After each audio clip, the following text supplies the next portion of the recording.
Assalamualaikum teman-teman. Halo teman-teman. Perkenalkan, nama saya Bilqis Janatun Naim, nomor induk mahasiswa 20017006, program studi Sastra Indonesia, jurusan Bahasa dan Sastra Indonesia dan Daerah di Universitas Negeri Padang. Materi yang akan Bilqis bahas adalah karakteristik bahasa, fungsi bahasa, dan sejarah bahasa serta ilmu linguistik.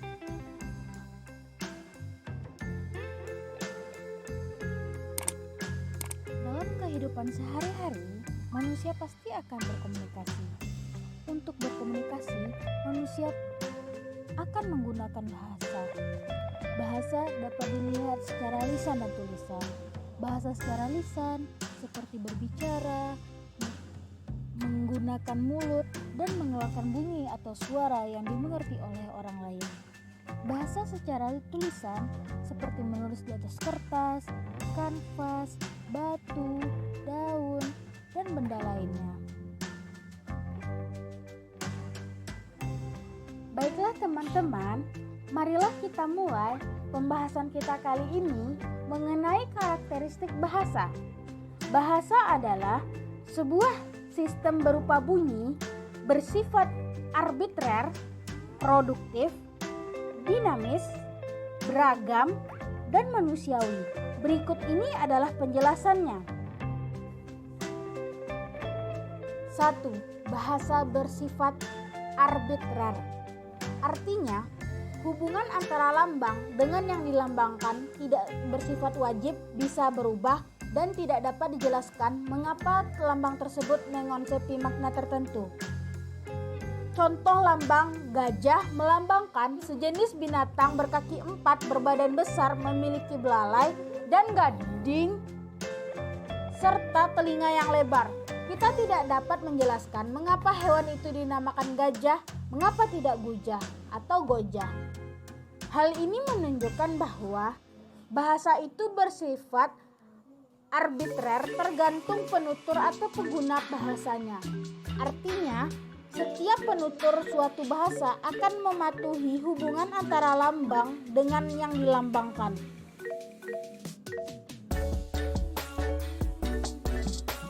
2. Bahasa bersifat produktif. Artinya, dengan sejumlah besar unsur yang terbatas, namun dapat dibuat satuan-satuan ujaran yang hampir tidak terbatas. Menurut Kamus Umum Bahasa Indonesia susunan WJS Purwadarminto, bahasa Indonesia hanya kurang lebih 23.000 kosakata.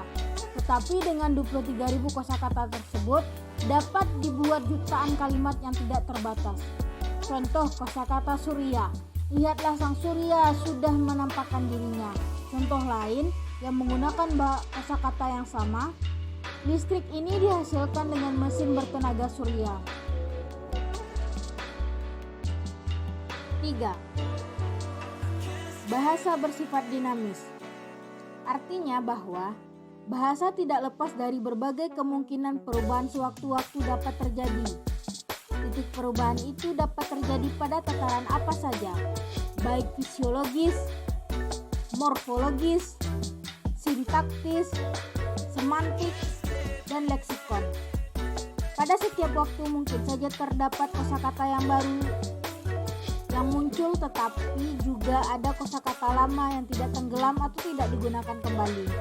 Contoh kosakata yang digunakan oleh anak zaman sekarang yaitu santuy, tetapi kosakata santai masih tetap digunakan sampai kapanpun.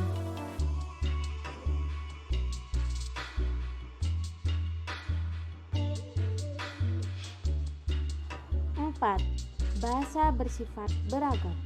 Meskipun bahasa mempunyai kaidah atau pola tertentu yang sama, namun karena bahasa itu digunakan oleh penutur yang heterogen yang mempunyai latar belakang sosial dan kebiasaan berbeda, maka bahasa itu menjadi beragam dalam tataran fonologi, morfologi, sintaksis, maupun pada tataran leksikon.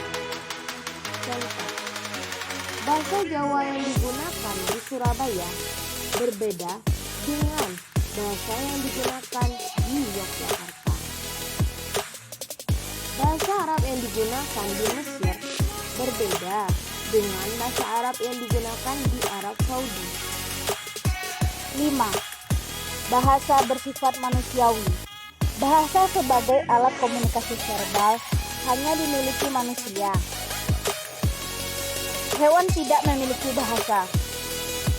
Yang dimiliki manusia sebagai alat komunikasi yang berupa bunyi atau gerak isyarat tidak bersifat produktif dan dinamis. Manusia dalam menguasai bahasa bukanlah secara instinktif dan naluriah, tetapi dengan belajar.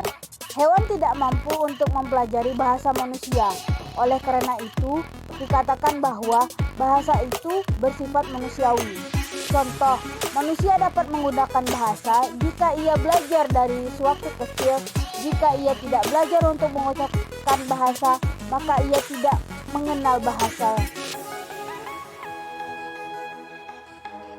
Selanjutnya, fungsi bahasa. Konsep bahasa adalah alat untuk menyampaikan pikiran. Bahasa adalah alat untuk berinteraksi atau alat untuk berkomunikasi sehingga dapat menyampaikan pembicaraan atau pesan kepada orang lain. Fungsi bahasa yang pertama, fungsi personal atau pribadi. Dilihat dari sudut penutur, bahasa berfungsi personal maksudnya si penutur menyatakan sikap terhadap apa yang dituturkannya. Si penutur bukan hanya mengungkapkan emosi lewat bahasa, tetapi juga memperlihatkan emosi itu sewaktu menyampaikan tuturannya. Contoh, saat penutur menyampaikan kata-kata yang bahagia, maka sikap dalam menuturkannya, dia akan tersenyum dan senang. Dalam hal ini, pihak pendengar juga dapat menduga apakah si penutur sedang sedih, marah, atau gembira.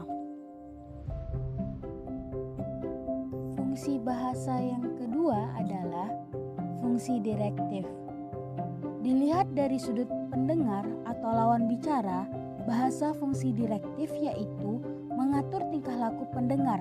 Contoh, pendengar mendengarkan perkataan orang lain untuk melakukan sesuatu, maka pendengar akan melakukan hal yang sesuai dengan yang dikatakan oleh si penutur. Hal itulah yang akan terjadi. Fungsi bahasa yang ketiga adalah fungsi fatik. Dilihat segi kontak antara penutur dan pendengar, maka bahasa bersifat fatik artinya bahasa berfungsi menjalin hubungan, memelihara, memperlihatkan perasaan bersahabat atau solidaritas sosial. Ungkapan-ungkapan yang digunakan biasanya sudah berpola tetap, seperti pada waktu pamit, berjumpa, atau menanyakan keadaan. Oleh karena itu, ungkapan-ungkapan ini tidak dapat diterjemahkan secara harfiah. Contohnya, senyuman, gelengan kepala, gerak-gerik tangan, air muka, atau kedipan mata.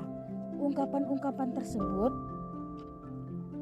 tidak diikuti gerakan isyarat, maka tidak memiliki makna tertentu.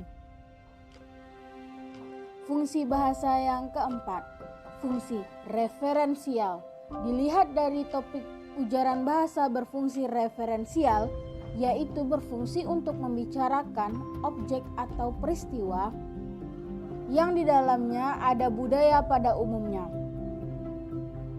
Fungsi referensial yang melahirkan bahasa itu adalah alat yang menyatakan pikiran untuk menyatakan bagaimana si penutur tentang dunia di sekelilingnya. Contoh, gambar naskah iklan. Gambar naskah pada iklan memberikan gambaran tentang inti dari iklan tersebut. inti dari apa yang disampaikan oleh iklan tersebut. Fungsi bahasa yang kelima adalah fungsi metalingual atau metalinguistik. Dilihat dari segi kode yang digunakan, bahasa berfungsi metalingual atau metalinguistik artinya bahasa itu digunakan untuk membicarakan bahasa itu sendiri. Biasanya bahasa digunakan untuk membicarakan masalah lain seperti ekonomi, pengetahuan, dan lain-lain. Tetapi dalam fungsi di sini, bahasa itu digunakan untuk membicarakan atau menjelaskan bahasa. Hal ini dapat dilihat dalam proses pembelajaran bahasa di mana kaidah-kaidah bahasa dijelaskan dengan bahasa. Contohnya, ketika membuat kalimat seruan dalam bahasa lisan menggunakan intonasi khusus yang menunjukkan penekanan-penekanan di mana agar kalimat seruan itu terlihat jelas. Fungsi bahasa yang keenam adalah fungsi imajinatif. Dilihat dari segi amanat atau pesan yang disampaikan, maka bahasa itu berfungsi imajinatif. Bahasa dapat digunakan untuk menyampaikan pikiran, gagasan, dan perasaan, baik yang sebenarnya maupun hanya imajinasi atau khayalan saja. Contoh karya seni, puisi, cerita, dongeng, legenda, dan sebagainya. Pembahasan selanjutnya adalah tentang sejarah bahasa dan ilmu bahasa atau ilmu linguistik. Berikut adalah penjelasan tentang sejarah bahasa dan ilmu bahasa atau ilmu linguistik. Penelitian antropologi telah membuktikan bahwa kebanyakan kebudayaan primitif meyakini keterlibatan Tuhan atau dewa dalam permulaan sejarah berbahasa. Teori-teori ini dikenal dengan istilah Divine Origin atau teori berdasarkan kedewaan atau kepercayaan pada pertengahan abad ke-18. Dalam teori tersebut dikemukakan bahwa Tuhanlah yang mengajarkan Nabi Adam nama-nama sebagaimana termuat dalam kitab Kejadian. Selain itu, juga dikemukakan bahwa Tuhan diciptakan secara simultan dengan dikaruniai ujaran sebagai anugerah ilahi. Di surga Tuhan berdialog dengan Nabi Adam dalam bahasa Yahudi. Ada pula cerita dari Mesir yang berkisah tentang asal-usul bahasa pada abad ke-17 Masehi. Raja Mesir Psammetichus ingin mengadakan penyelidikan tentang bahasa pertama. Menurut sang raja, jika bayi dibiarkan ia tumbuh dan berbicara bahasa asal, untuk penyelidikan tersebut diambil 2 bayi dari keluarga biasa dan diserahkan kepada seorang gembala untuk dirawatnya. Gembala tersebut dilarang berbicara sepatah kata pun. Setelah bayi berumur 2 tahun, mereka secara spontan menyambut gembala tadi dengan bahasa perkataan becos.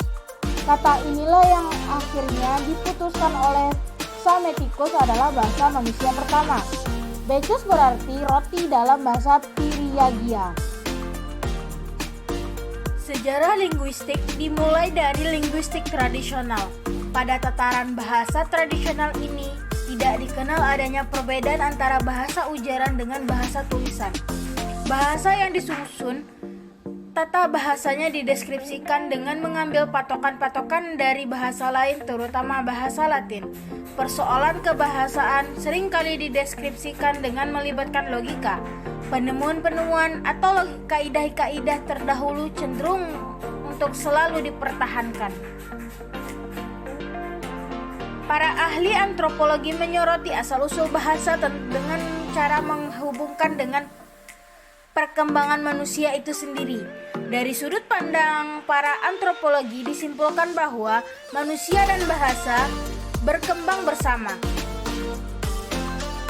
Dari pembahasan kita yang tadi dapat diambil kesimpulan, yaitu karakteristik bahasa ada 5. Adalah 1. Bahasa bersifat arbitrer. 2. Bahasa bersifat produktif. 3. Bahasa bersifat dinamis. 4. Bahasa bersifat beragam. 5. Bahasa bersifat manusiawi. Fungsi bahasa memiliki 6 fungsi adalah sebagai berikut. 1. Fungsi personal. 2. Fungsi direktif. 3. Fungsi fatik. 4. Fungsi referensial. 5. Fungsi metalingual. 6. Fungsi imajinatif.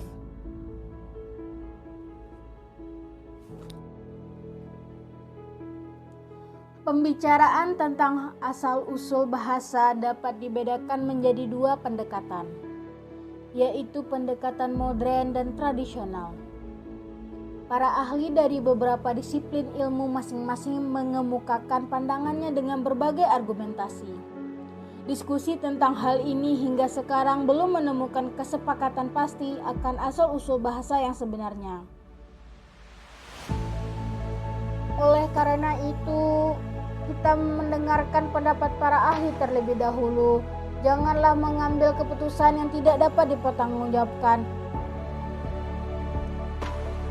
Demikian pembahasan materi karakteristik, fungsi bahasa, dan sejarah bahasa dari Bilqis. Buat kalian yang sudah selesai menonton video ini, terima kasih sudah menonton video ini. Saya, Bilqis Janatun Naim, pamit undur diri, dan jangan lupa belajar yang giat untuk menjadi orang sukses. Karena kesuksesan tidak dapat datang dengan sendirinya tanpa adanya perjuangan. Wassalamualaikum warahmatullahi wabarakatuh. Sampai jumpa teman-teman.